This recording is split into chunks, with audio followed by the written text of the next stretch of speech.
All right, everybody, we are back. My first guest is the star of the Comedy Central series Chappelle's Show. This Saturday, you can see him in his Showtime special, Dave Chappelle, For What It's Worth. Please welcome, hottest guy out there right now, Dave Chappelle.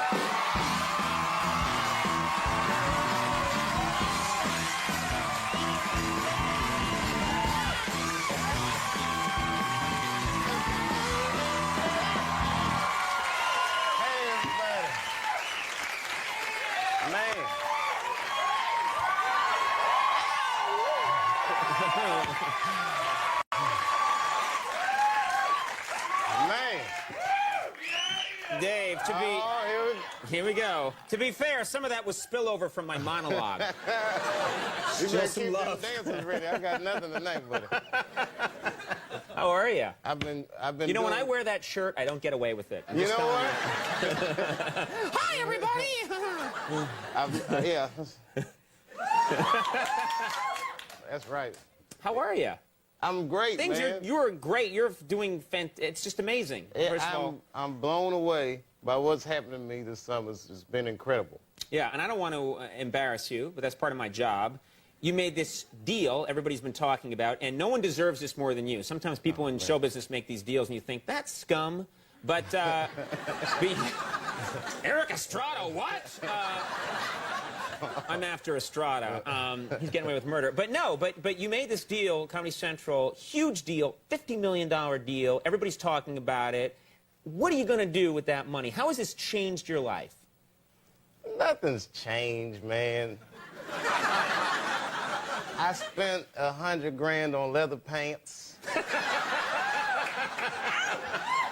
But you were probably doing that before. I mean, yeah, it's all the same. I've been giraffe shopping with the Jacksons. But other than that, just the usual stuff. It's just that my old friends aren't into giraffes like I am now. Right.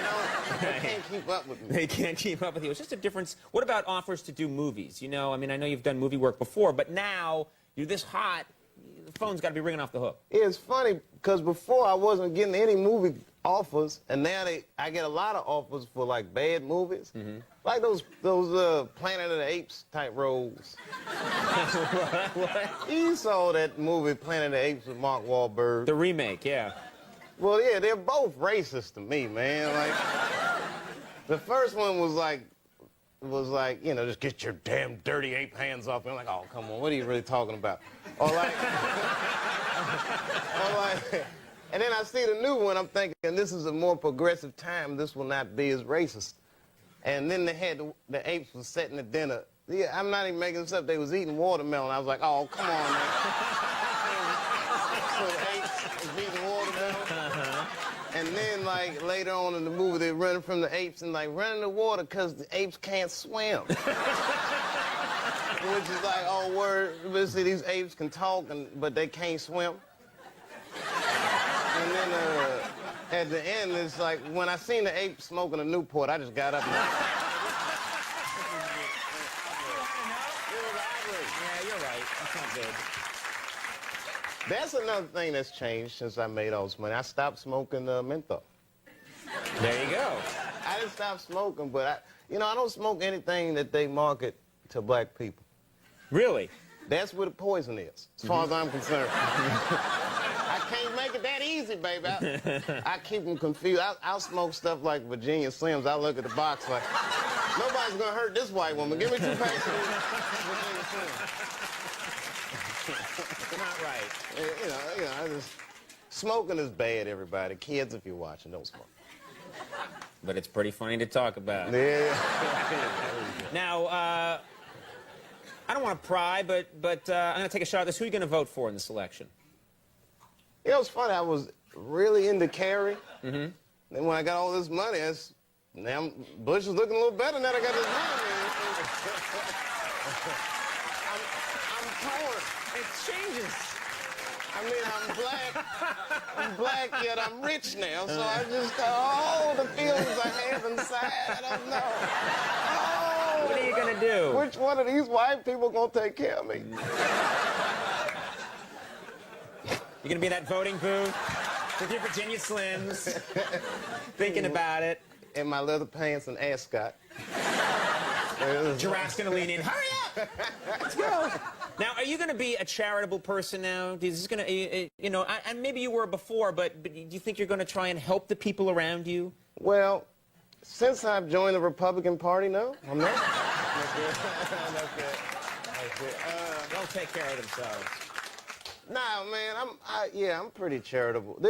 Matter of fact, there was a guy that used to live in front, and he wasn't even, I shouldn't say lived, he was homeless, obviously homeless. He used to stand in front of my apartment, and one night I was coming home from shooting late, and I saw him, it was cold out, he's shivering. So I just gave him $20, which is something I didn't think about. Just get something to eat, man, whatever. And he was so grateful. I'll never forget. He was just like, thank you, brother. This means a lot. I'll never forget you. And people say that all the time. This guy never forgot.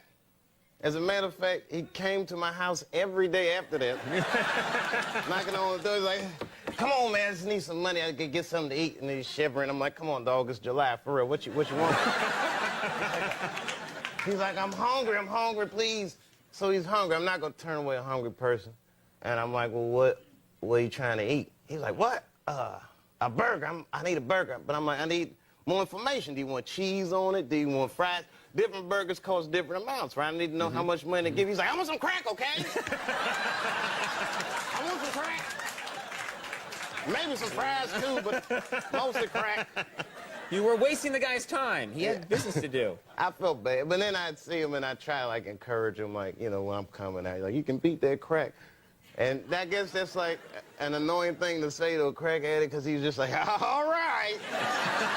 Easier said than done. Thank you very much for that encouraging word. Until you mentioned it, it never occurred to me.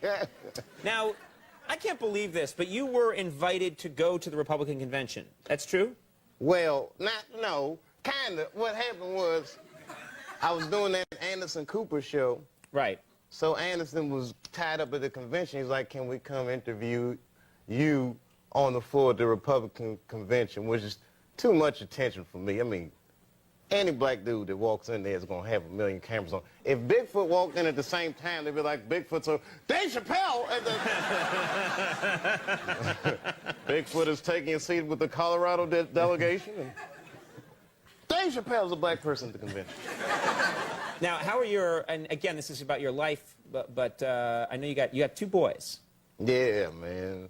These Did guys... I just you act like I just reminded you. Yeah. No, man. Oh, yeah. Those guys, man. I hope y'all are watching. Y'all should be asleep. But, How are they? How are they doing? they're great. My oldest son just finished his first year of school. If you want to call it school, I mean, he's like 4. So I don't even know what they're learning.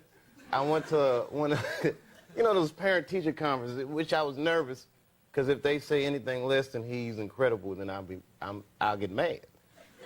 So, but she was like giving me his report card, like his running is great, his jumping is incredible.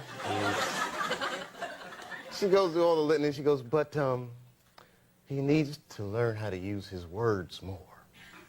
So I'm like, what does that mean, use words? She said, well, like at nap time, if someone's sleeping on his mat, he should come tell me and not kick that person.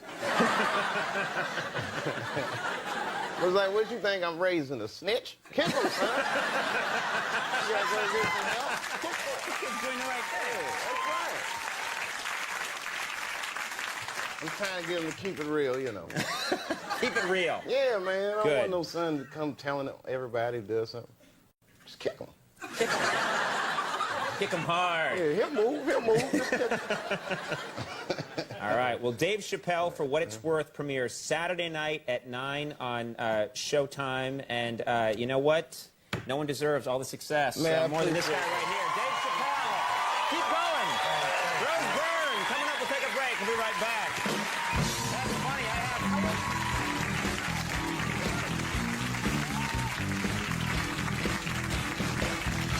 And I want every member of that community to know that I come here tonight in peace.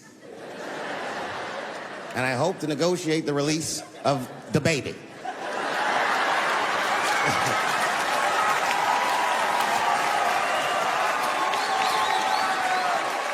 Sad, sad, sad story. The baby was the #1 streaming artist until about a couple weeks ago. He took a nasty spill on stage and said some wild stuff about the LGBTQ community during a concert in Florida. Now, you know I go hard in the paint, but even I saw that shit and was like, God damn, the baby. Ooh, he pushed the button, didn't he? He pushed the button, punched the LGBTQ community right in the AIDS. Can't do that. Can't do that. But I do believe, and I'll make this point later, that the kid made a very egregious mistake. I will acknowledge that. But, you know, a lot of the LGBTQ community doesn't know the baby's history. He's a wild guy. He once shot a nigga and killed him in Walmart. Oh, this is true. Google it. The baby shot and killed a nigga in Walmart in North Carolina. Nothing bad happened to his career. Do you see where I'm going with this? In our country, you can shoot and kill a nigga, but you better not hurt a gay person's feelings. And this is precisely the disparity that I wish to discuss. I have a question for the audience, and this is a real question. I'm not joking around. Is it possible that a gay person can be racist?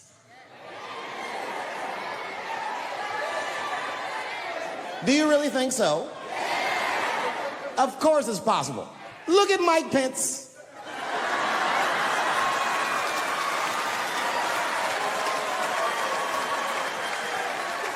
No, I'm guessing, but I bet you he's gay. And he's not Pride Parade gay either. He's sad gay. Feel bad for him. He looks like one of them gays that prays about it. Jesus, please take these dirty feelings out of my heart. Please, Jesus, make these buttholes ugly to me. I don't want to keep on tasting these dicks.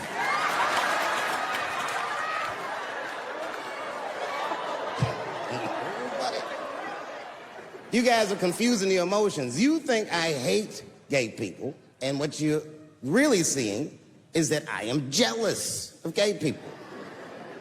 Oh, I'm jealous. I'm not the only black person that feels this way. We blacks, we look at the gay community and we go, God damn it, look how well that movement is going. Look how well you are doing. And we've been trapped in this predicament for hundreds of years. How the fuck are you making that kind of progress? I can't help but feel like if slaves had baby oil and booty shorts, we might have been free 100 years sooner, you know what I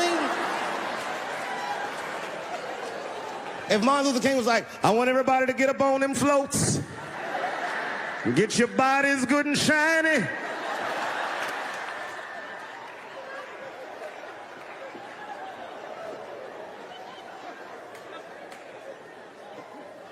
I don't hate gay people at all. I respect the shit out of you. Well, not all of you.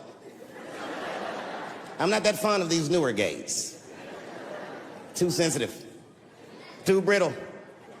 Those aren't the gays I grew up with. I miss them old school gays, nigga. Them Stonewall niggas, them the ones that I respect. They didn't take shit from anybody. They fought for their freedom. I respect that shit. I'm not even gay. And I want to be like a Stonewall nigga. Them old school gangster gays, them glory hole niggas, them the ones I like. These new gays don't even know what the glory hole is. It's a hole in the wall the gay contractors built. You wanna know why they put that hole in the wall? I'll tell you, there's no nice way to say it. Because when they wanna have some fun, they will put their penises in that hole and hope for the best. I respect that shit. There's a lot of courage on both sides of that hole, nigga. I'm not even gay. And I want to try that glory hole out.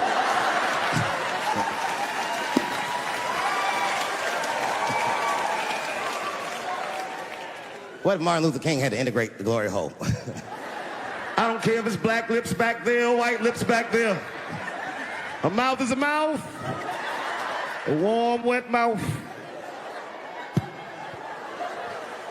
I'm going all the way. I got in a fight, almost got in a fight. It's complicated. I was in a bar in Austin with my wife, and it was during COVID, and a woman came to our table, and she was maskless. And this bitch came over, no mask, all H words. Hi, how are you?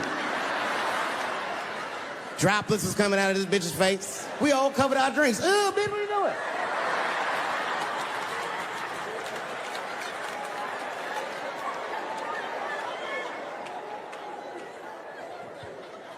Now, I looked over at the table that she came from, and I peeped game. The men at the table were filming me.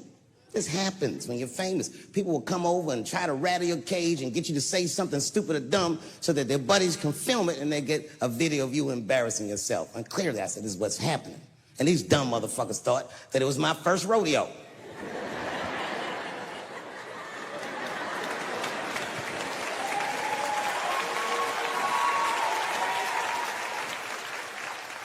Sadly, it worked. I ran right over there. I said, I pointed right in the camera. I said, you's a bitch-ass nigga for doing this to me.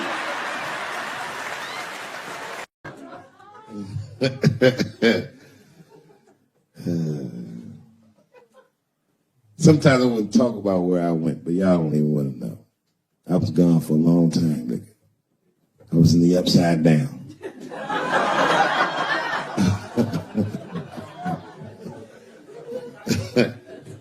Scary being a white dude now, wasn't it? A little bit. No? Well, you're not going to get me too.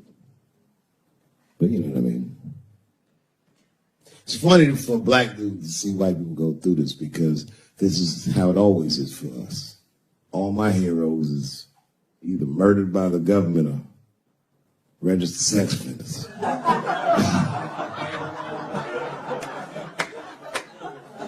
Sad, I know, man. But we've already been through it. Like Michael Jackson. Remember when they said all that shit about Michael Jackson? They never proved anything till his dying day. But they said that he did some very heinous things. And one time I watched a documentary about it. They were talking about all the shit Michael Jackson allegedly did. And as they were saying all these allegations, they started showing pictures of his home, Neverland Ranch. You ever seen Michael Jackson's house on television?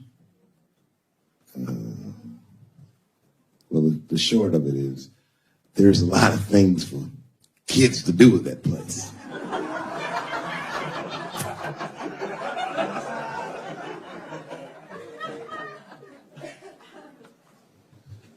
And I saw the whole thing.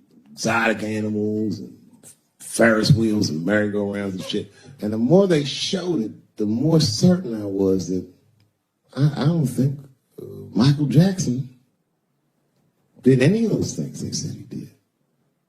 His house didn't look sexual. It looked like he was flossing on those motherfuckers. It didn't look like he was trying to fuck kids. It looked like he was just trying to impress them. Like, this nigga's Jay-Z for kids. Like, he just walking through his house. This is my cotton candy machine. It makes 3 tons of cotton candy a day. You know, all the cotton candy you want. This closet is filled with nothing but custom-made karate slippers. Isn't that cool? Shall I have my monkey bring us more cupcakes? Hey guys, let's watch a movie. What movie do you want to see? Home Alone. Oh, no, don't touch the DVD player. Macaulay Culkin's here. He can act it out. Come on, Macaulay. Act out Home Alone for my guests. And them kids was like, man, you are all right, mister. This is fantastic, man. We had you all wrong. All wrong? What? I don't understand what you mean. Huh? Oh, well, you know, man, we thought it was going to be the usual. Like, you could have us come over and give us some wine cooler and, you know, suck our dicks. What? Suck your dick? You faggot-ass kids. Why trying to suck your dick, nigga? I was trying to show you a better life. Bubbles, get these kids the fuck out of my house. You're just like everyone else. Hollywood is no place for moral absolutism. You know what I mean? We must never forget that R. Kelly peed on a 15-year-old girl. And he also wrote, I Believe I Can Fly. Same guy, same lifetime. If I showed you that video of him peeing on that girl and scored it to I Believe I Can Fly, he'd be torn. I used to think that I could not go on. You would know how to feel. If I can see it.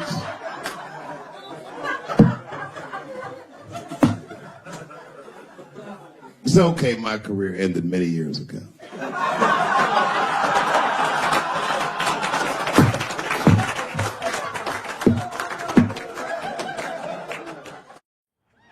Well, this has been fucking wonderful. I don't know what to say, man. I don't even want this night to end.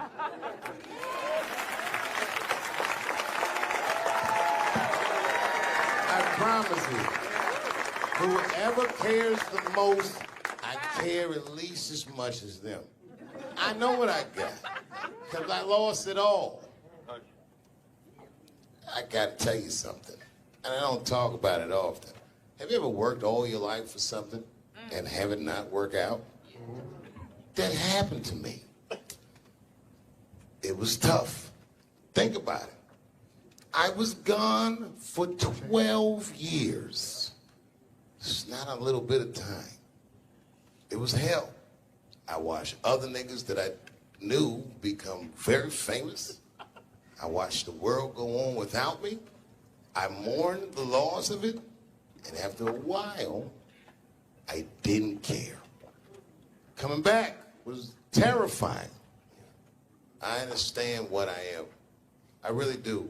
More than anybody. Like when they write about me in history, I'll be dead reading it like, yeah, I knew they'd say that. They say that a person can't dream of a face they've never seen. Can't believe that's true. But it's probably true. Boy, I got a long bank of faces.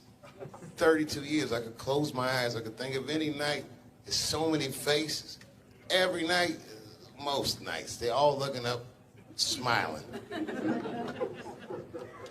You have no idea what the world looks like from there. All different races, all different colors, all different kind of beliefs, just looking at me, smiling for 32 years, night after night.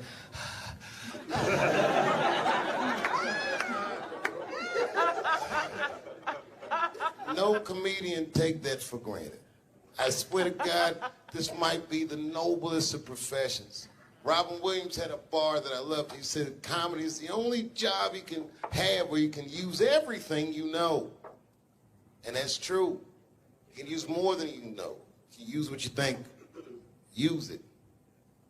Don't be afraid. Don't let these bitch-ass niggas button your lip. Say it anyway.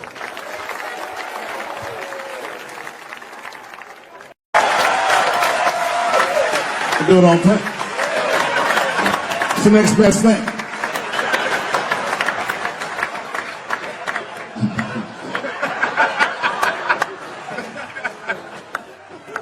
Hey, you kids don't know. Your generation is just determined to be angry, mad. Everybody's mad. Back when we were growing up, only black people were mad. Now, everybody's just trying to get in on the act. I try to think of myself, when did everyone get mad? And then I realized this happened before we were born. this is a long way to go, but probably started in the Second World War. Think about it. All these black men, millions of black men, leave the United States for the first time, go over to Europe with America's armed forces and fight the Nazis and make more money fighting Nazis than they ever dreamed they would make in the United States. And a lot of those men, while they were in Europe, just to be real, not to be crass, a lot of them probably got their dick sucked by white women. I'm sorry, ladies and gentlemen, this was World War II Europe, and these were desperate times, and penises were being sucked for shoelaces and chocolate and very frivolous things. And it's very hard to come back to America and sit on the back of the bus after you've been in the south of France getting your dick sucked for a Crunch Bar or some crazy shit like that. That's a life-changing experience. And while that was happening in Europe, here in America, for the first time, women entered the workforce en masse by the millions. All the men were gone. Someone had to run the factory. The ladies did it. That's right. This was the first generation of American women to have independent income en masse. And when the men came back, the women weren't the same. American women had grown. They were uttering phrases that no woman on earth had ever spoken before. Things like no and shut the fuck up and I don't feel like it.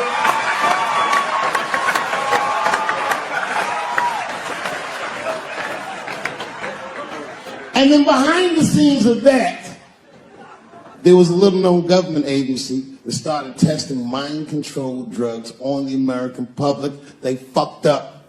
They tested it for 12 years. They didn't realize these drugs were not mind-controlling. They were mind-expanding. It was LSD and mescaline and shit like that. And for the first time, there was a new school of thought that was chemically induced that made people question the very society they lived in. By 1960, the President of the United States was only 42 years old. Can you imagine?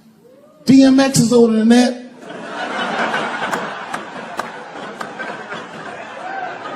And he was going to usher in a new era of peace. He was going to avoid the Cold War. He was going to end segregation. And they blew his fucking brains out in front of everyone in Dallas. This country was never the same. There were 7 more major assassinations in the 60s. Anyone that stood up and said anything was shot down the street like a fucking dog. Kennedy, King, X, Evers, on and on. You didn't have to be famous. You could be a college student at Kent State or Mississippi protesting the Vietnam War, and they shot them too.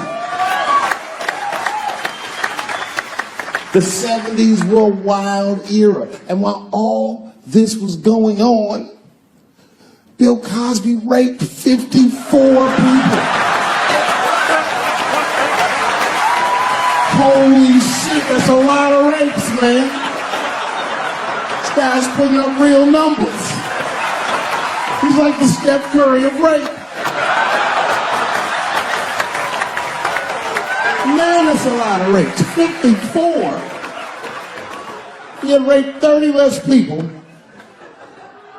That's still 24 rapes. Don't forget, each one of these rapes has 8 hours of sleep in it.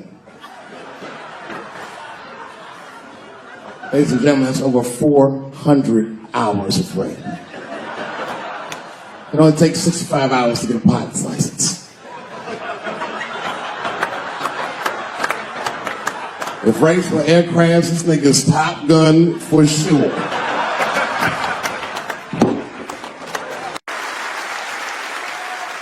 I don't want you to worry about me. I'm vaccinated. I got the Johnson & Johnson vaccine.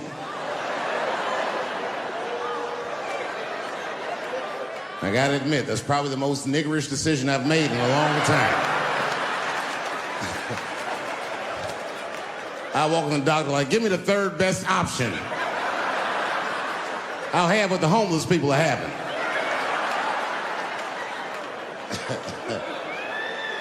So far, so good. And I know you probably heard on the news, I did get coronavirus. And it was something else. Like, okay, first of all, when the doctor told me I had coronavirus, I got to tell you, I was surprised how it made me feel. I felt dirty. I felt gross. Because I'd been walking around Texas, just touching doorknobs and shit, hands all moist. Tipping niggas with cash. Here, take this to your family. I must have killed thousands of people just trying to get tonight's show together. So I hope you appreciate it, because a lot of niggas died for me to get this one off.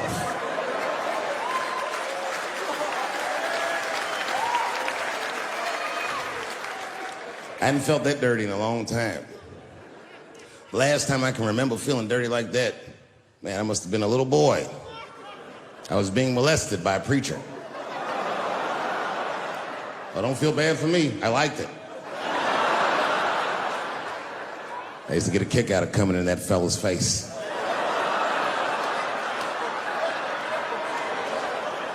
Well, he asked me to do it.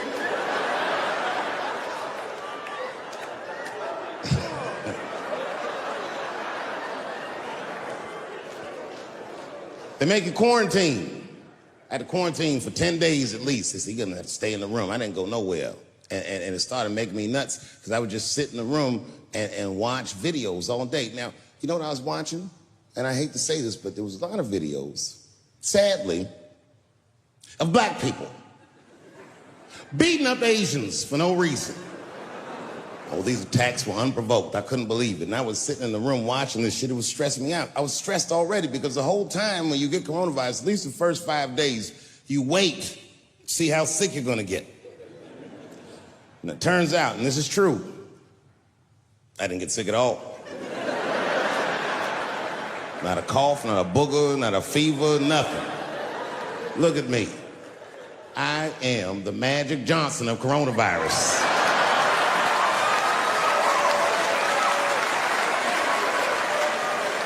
I just sat in the crib and got strong all week. But I was stressed because I kept watching these videos of my beloved black people beating up my beloved Asian people and being so cruel. And the whole time I watched those videos, this is fucked up, but I couldn't help but feel like when I saw these brothers beating these Asians up, it's probably what's happening inside of my body.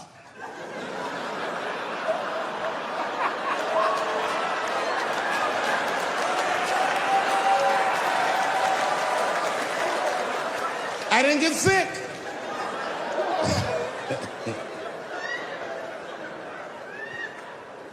I also saw a lot of videos of UFOs. I mean, what the fuck has been going on with that shit? These niggas are here. These UFOs keep coming to Earth, and it made me think of an idea for a movie. It sounds dumb, but hear me out.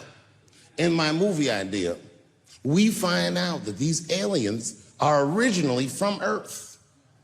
That they're from an ancient civilization that achieved interstellar travel and left the Earth thousands of years ago. Some other planet they go to, and things go terrible for them in the other planet. So they come back to Earth, decide that they want to claim the Earth for their very own. It's a pretty good plot line, huh? I call it Space Jews.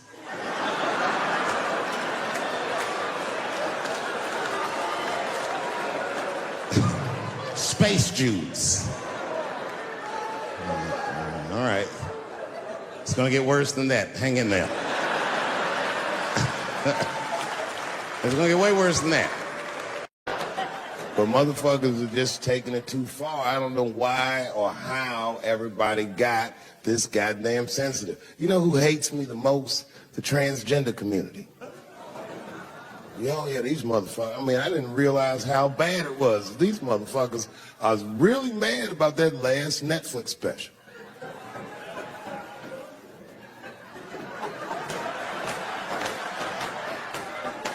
It's tough, man. I don't know what to do about it, cause I like them. I always have. Never had a problem with them. You know, just fucking around. As a matter of fact, I think I make fun of everybody, and I mean, as a group of people, they have to admit, it's kind of fucking hilarious, man. I'm sorry, bro. It's like, I've never seen somebody in such a hilarious predicament not have a sense of humor about it. They're born feeling like there's something other than they're born as, and that's kind of funny, you know? I mean, it's funny if it's not happening to you. It's like that white black bitch that's in the news all the time. Rachel Dolezal. She always says that. She's a white woman, but then she dressed up like a nigga and shot her way up to the very top of blackness. And I always wanted to meet her just so I could understand. I just wanted to like have dinner with her so I could just look in her eyes and call her a nigger to her face. The fuck is that bitch talking about? I identify black. That is trans talk, lady. Stop biting. Stop biting. There's a big difference between her and a trans. The difference between her and a trans is I believe transgenders. I don't understand them either, but I know they mean what they say. Them niggas cut their dicks off. That's all proof I need. I've never seen somebody just throw their dick away. Don't need it.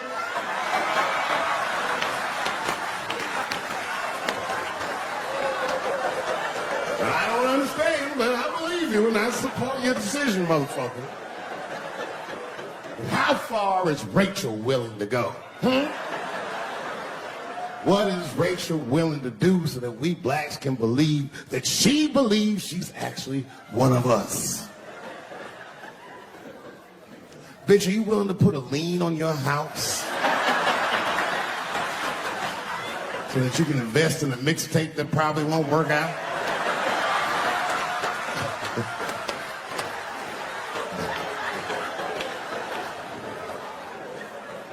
She didn't even change her name. Didn't even change her name. Her name is Rachel. I can't believe in that name. If you want my support, you're going to have to change your name to the blackest shit I've ever heard. But you're going to have to change your name to Draymond Green. I don't know a blacker name than that. This shit is black on paper. If you type Draymond Green in the Airbnb, that shit will log off automatic.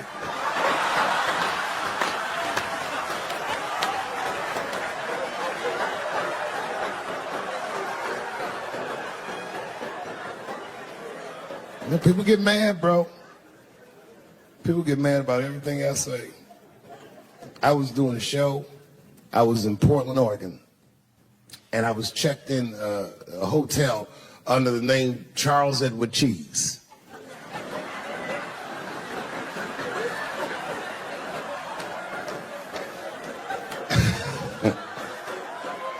I came back to my room late at night,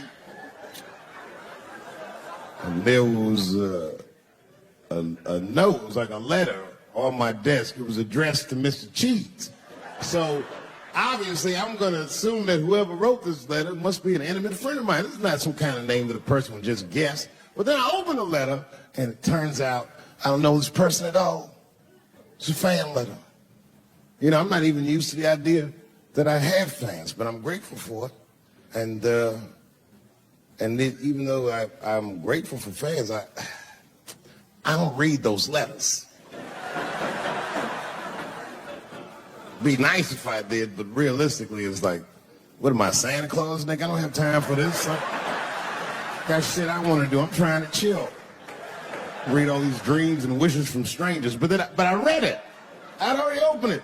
So I just read the whole letter. And you know what, man? Whoever wrote this letter truly loves me.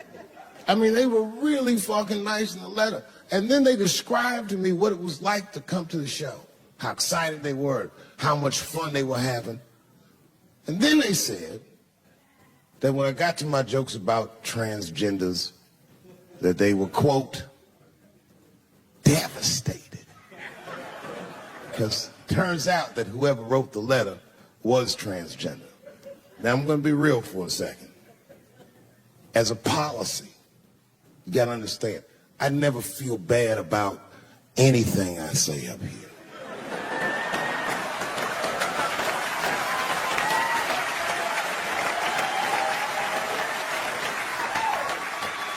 And I would never admit this to you if I hadn't locked your phones up.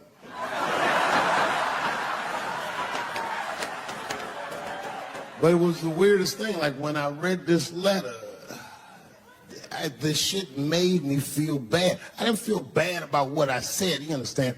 I felt bad that I made somebody else feel bad. To be honest, I don't even know what I said that upset that person. I have so many transgender jokes.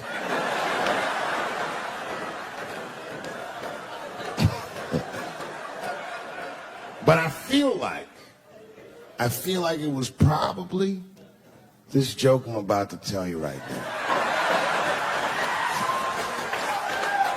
And it's not even that bad of a joke. It's a true joke. I mean, it's not true, but I had read in the paper that Caitlyn Jenner was contemplating posing nude in an upcoming issue of Sports Illustrated. And I know it's not politically correct to say these things, so I just figured, fuck it, I'll say it for everybody else. Yuck.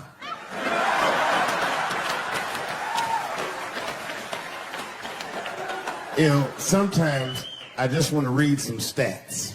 I don't know why you're going to cram some man pussy in the middle of the sports page like this. I just didn't think that was the place for it. But I wasn't saying anything like Caitlyn Jenner's a bad person. I'm not mad at her for doing it. Not even mad at Sports Illustrated. If I'm mad at somebody, I'm probably just mad at myself. You understand? Because deep down, I know that I am not strong enough to not look at those pictures.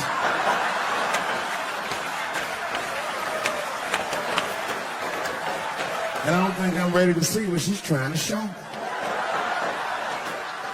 So Caitlyn, goddamn, if you go through with this thing, bitch, you better go hard or go home. I want you to go all the way. Hustle style. Do you know what hustle style means, miss? That means spread the lips.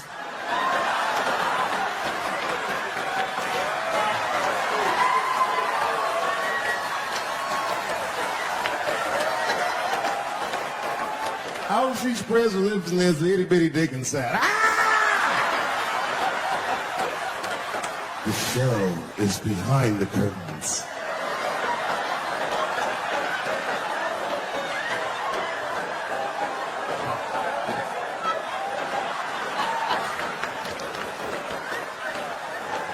I don't know what I said that upset that person.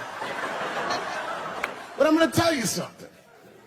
When I read that letter, in the moments after I read it, I did something that many black men in America do not have the time or the money to do. I thought about how I felt.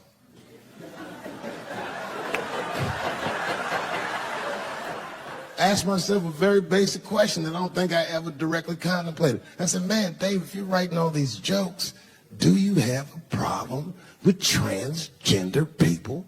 And the answer is absolutely not. The fuck do you guys think I am? I don't understand all the choices that people make. But I do understand that life is hard and that those types of choices do not disqualify you from a life with dignity and happiness and safety in it.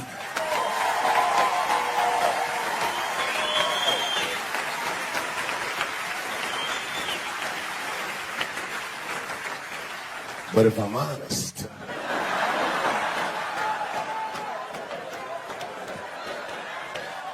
my problem has never been with transgender people.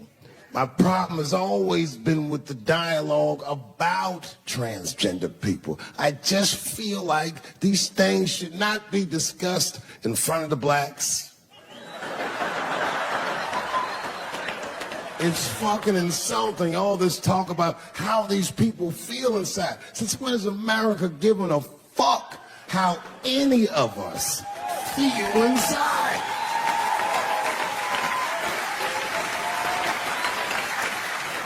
And I cannot shake this awful suspicion that the only reason everybody is talking about transgenders is because white men want to do it. That's right. I just said that. If it was just women that felt that way, or black dudes and Mexican dudes being like, hey, y'all, we feel like girls inside, they'd be like, shut up, nigger. No one asked you how you felt. Come on, everybody, we have strawberries to pick. It reeks of white privilege. You never asked yourself why it was easier for Bruce Jenner to change his gender than it was for Cassius Clay to change his fucking name?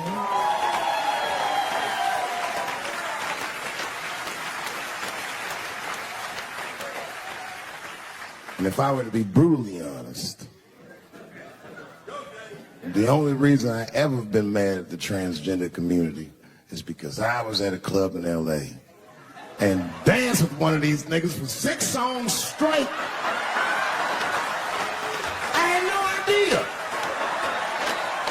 And then the lights came up and I saw them knuckles. I said, oh no! And everybody was laughing at me. Ah, world star. I said, why didn't you say anything? Then I heard that sultry voice. I didn't say anything, Dave Chappelle, because I was having a wonderful time. And I wasn't sure how you'd feel about it.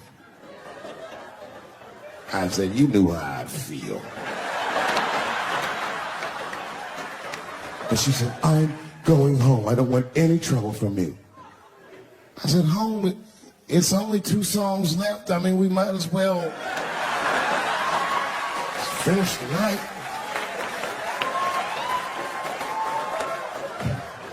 And we ended up having breakfast together. I'll grow up, that doesn't make me gay. I just titty fucked her. His titties are as real as any titties in their life. It's 2 o'clock in the morning, I was just borrowing a little friction from a stranger. Whoops!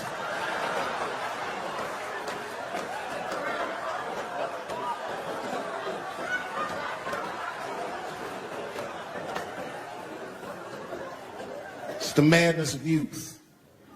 It's the types of mistakes that a man makes when he's young. I wouldn't even know that it's necessarily a mistake. It was a wild night out.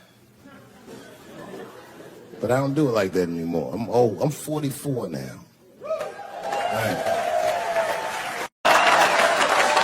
Yeah, no, it all works. It all works. I'm one of the lucky ones. It doesn't work out that well for everybody. I saw that videotape of that lady that got beat up in L.A. in the traffic. You see that shit on rush hour traffic? They beat a black woman's ass. This woman didn't even do anything wrong. It's fucked up. It was so fucked up it didn't even go to court. The city of L.A. just gave that woman $1.5 million for her pain and suffering. That is not bad, considering that's the same amount of money that Marcos Maidana made to fight Floyd Mayweather the second time.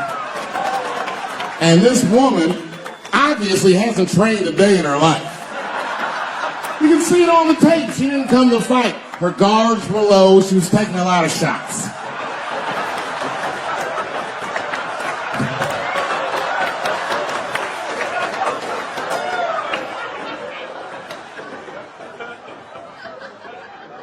Everybody's mad at police now. I watched that. You see that shit on Netflix? The making a murderer. The Stephen Avery story?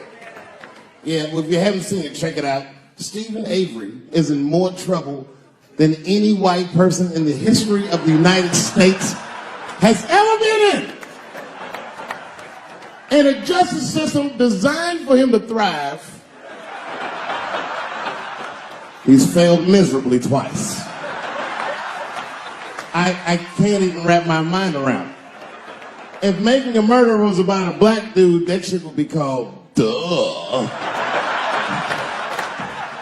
course everything can go wrong. Seems like he did it all right. The motherfucker even had $200,000 for his legal defense. That should get you off in Wisconsin. That's like OJ money. All he needed to get off that he didn't have was a single black juror. That's all it would have took. Because only a black dude in the United States can look at 11 other dudes and be like, I think the police did this shit.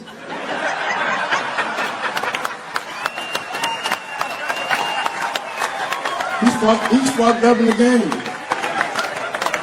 That's how OJ got off. I've been watching the new OJ show. I can't get enough of that shit. Doesn't it bring back good memories? But I forgot how like just how polarizing that OJ case was. And you know, I've met OJ Simpson on 4 different occasions in my life.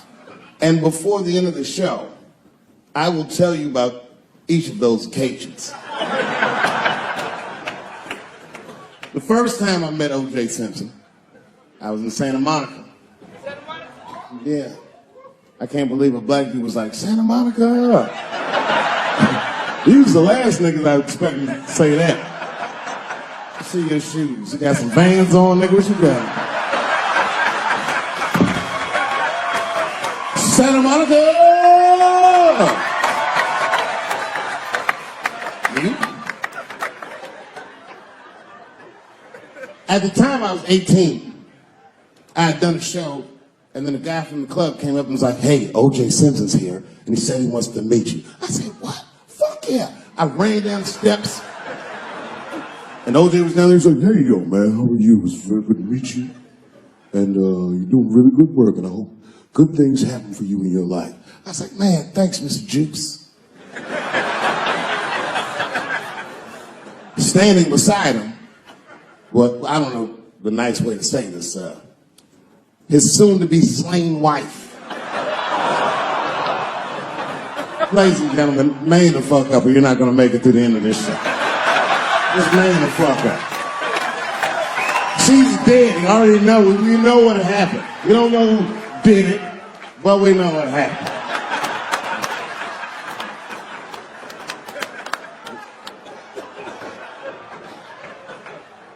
I should tell you that woman was very nice to me. She actually embraced me. She said, I think you're adorable. And she hugged me. She goes, good luck to you. And she held me for a long time. And I whispered in her ear, bitch, are you trying to get us both killed?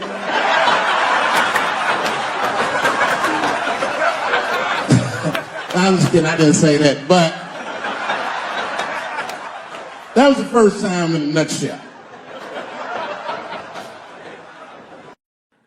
I'm a quiet guy, naturally. I'm a shy person, naturally. And I used to get my haircut on a barbershop in 15th Street Northeast. And I would go there, and everyone in the barbershop would just snap on each other. And I'd sit in the corner, and I'd watch everybody and just listen to all these jokes. The guys were funny as shit, but one day, after a few weeks of going there getting my hair cut, they turned the jokes on me. I call that day the barbershop massacre. I lit everybody in that barbershop up. I've been sitting in there listening to for weeks talk about each other. I knew every inside joke about each and every one of them, and they couldn't believe I knew this stuff. I lit their asses up.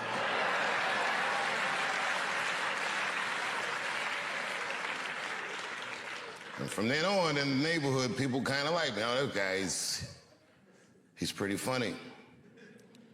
Time magazine released an article about Bill Cosby. The headline said, 50 funny and filthy rich. And I read that article, and it was when I was looking at his face before all that disgrace that I looked and I said, I could do that. I told my father, and my father said, well, then just do it. That's why I wouldn't even know where to start. And he said, well, look in the phone book. It was before the internet, if you're young. We used to have a book with phone numbers in it.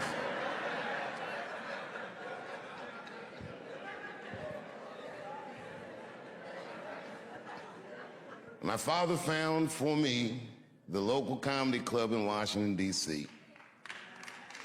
I called him. I found out when open mic night was, and I started to go there on Tuesday nights, just watch. And then one night I went on a weekend. I would get my money together and I would go to this comedy club and I would just watch these comedians. And sometimes they would talk to me. And I told one of the comedians after a show one night, I said, man, I really want to try to do this. And he said, well, he said, if you want to be a good comedian, you should know how to act. I said, why? He says, he didn't explain it. I said, okay, and I told my parents, and this is how I came to find out about Duke Ellington, my mother. She said, there's a place you can go where you can learn to act right here in Washington. It's a high school. I said, you mean I would get out of Eastern?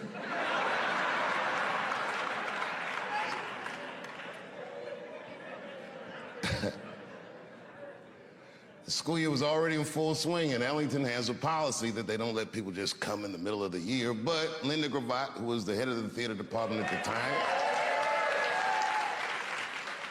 very graciously took a meeting with me and my mother, and I get emotional thinking about it.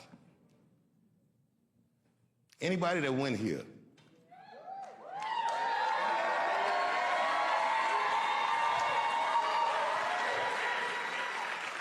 Remember what it was first like when you first walked through the door? And it was in the afternoon and everyone was in their arts classes and the girls had tutus on and everyone was weird and walking around the hallway like you weren't sure where anyone was supposed to be, and you could hear people practicing their horns and shit all through the hallways. There was art bouncing off the walls. The minute I walked through the door, there was a gallery of all these children's work, and these pictures were amazing.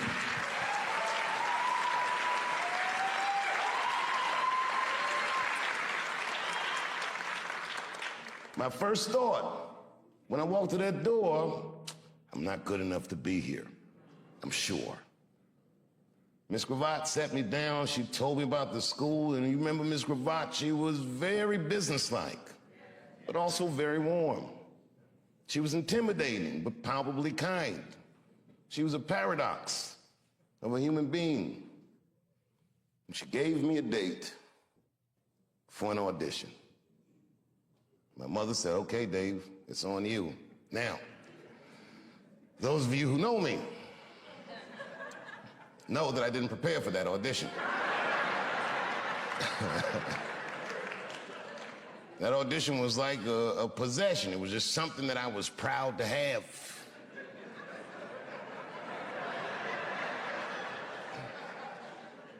But as the days got closer, I'm like, oh my God, I gotta get something together. I didn't even know how to do an audition. I'd never done it before. So I went, I said, what do I need? They said a monologue. So I looked up monologue.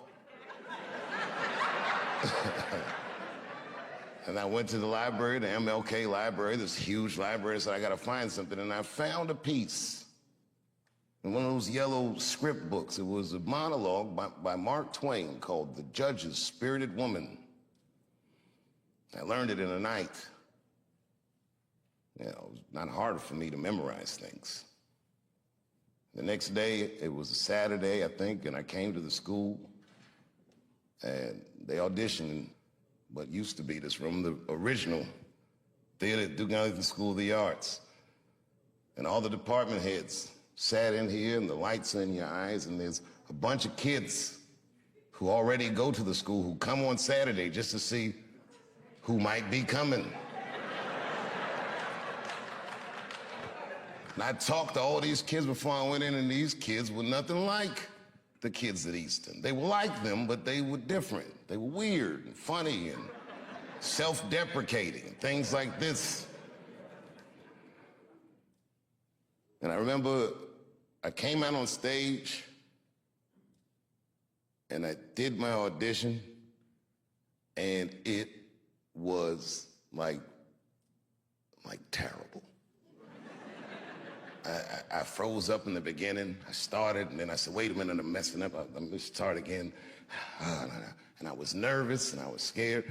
And in the middle of the audition, I'm in the middle of the monologue, one of the teachers, Fred Leach, he said, Fred Leach, he goes, okay, that's enough.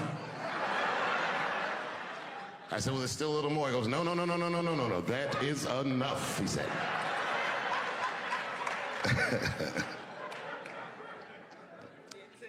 And I can't tell you, like, I was crushed.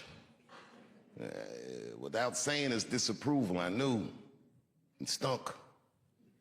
And I was right. When I walked in here, I knew I wasn't good enough to go to this school. And I thought to myself, fuck this school, that's stupid anyway.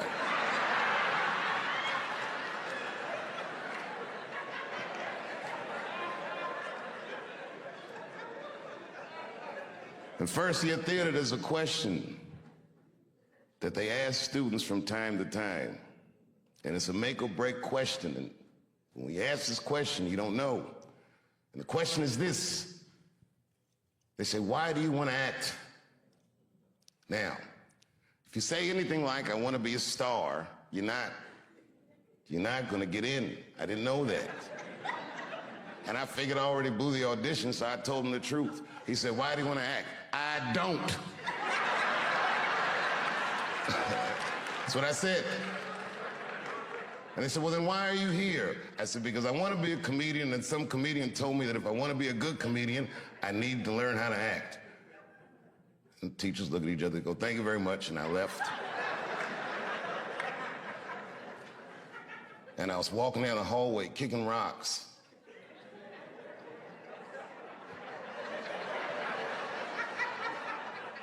There was a kid that already went here. His name was Aiko Handy. And Aiko said, hey, man, I listened to him talking about you. I said, you did? He said, you're in. I said, what? He said, you're in. Well, it didn't make any sense. Somehow we worked it out so that they gave me an early enrollment, and I left Eastland within weeks of that. And I came to Duke Ellington, and it was better than I could have ever imagined.